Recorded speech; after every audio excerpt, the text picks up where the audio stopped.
The White House physician says President Biden hasn't seen a neurologist outside his annual physicals, and the Republican Party is softening its stance on abortion in its new party platform. Good morning, I'm Janine Herbst from NPR News, and here are today's top stories. As President Biden continues to resist pressure from Democrats to end his re-election bid, Biden's doctor is responding to questions about a neurologist having visited the White House multiple times in less than a year. NPR's Asma Khalid has more. Biden has dismissed his poor debate as a bad night. But after a New York Times report that a neurologist visited the White House 8 times in 8 months, the White House faced fresh questions. And late Monday, the president's physician released a letter saying that Biden had seen this neurologist only during his annual physical. Biden's doctor suggested the other visits the neurologist made to the White House were related to treating other patients who work at the White House.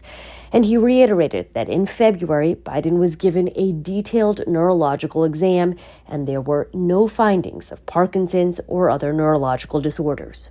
Asma Khalid, NPR News. The Republican Party published its platform, the principles it will run on for the fall's campaign, adopting former President Trump's objectives, softening the party's positions on abortion. NPR's Stephen Fowler has more. After 35 mentions of the word abortion in 2016's platform, the current platform only has one. Because of Trump, the official stance now is that states can decide what level of restrictions to enact. Republicans have been consistently on the losing side of this issue at the ballot box ever since that Dobbs Supreme Court decision.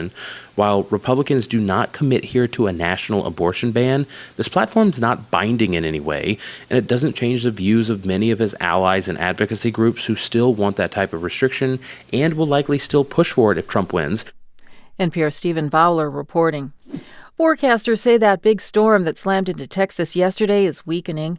Beryl is now a tropical depression, and forecasters say the storm should diminish more today.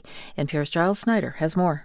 Beryl came ashore as a Category 1 hurricane, bringing howling winds and torrential rain that brought down trees and flooded streets in the Houston area.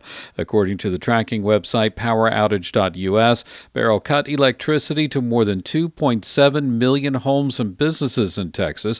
While the vast majority were in Texas, there were plenty of outages in Louisiana as well. And while the lights have begun to come back on, officials say it may take several days to fully restore power. Beryl is blamed for killing several people in Texas and Louisiana, and while the storm is weakening as it moves over land, it remains dangerous. Dozens of tornado warnings were issued overnight in Louisiana and Arkansas. Giles Snyder, NPR News. You're listening to NPR News from Washington.